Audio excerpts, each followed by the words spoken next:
a U.S. aircraft carrier sailed into the Persian Gulf on Friday, becoming the first since America's withdrawal from the Iran nuclear deal in May and breaking the longest carrier absence in the volatile region since at least the September 11 terror attacks.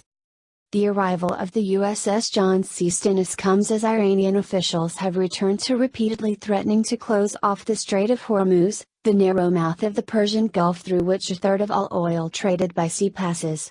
Iranian Revolutionary Guard vessels shadowed the Stennis and its strike group, at one point launching rockets away from it and flying a drone nearby. The long absence of a carrier, however, could become a standard practice here as now outgoing Defense Secretary Jim Mattis sought to shake up naval operations and American air bases spanning the region can scramble fighter jets and drones.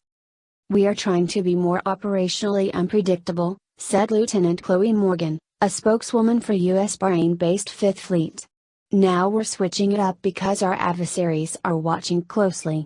We want to be operationally unpredictable to our enemies, but strategically predictable to our partners." The Navy invited journalists to ride on the nuclear-powered Stennis, whose home port is Bremerton, Washington, as it transited the Strait of Hormuz. The strait at its narrowest point is 33 kilometers, 21 miles, wide, in the waters between Iran and Oman.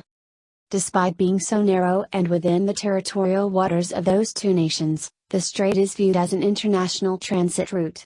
American forces routinely travel through the area, despite sometimes tense encounters with Iran's Revolutionary Guard, a paramilitary force answerable only to Supreme Leader Ayatollah Ali Khamenei.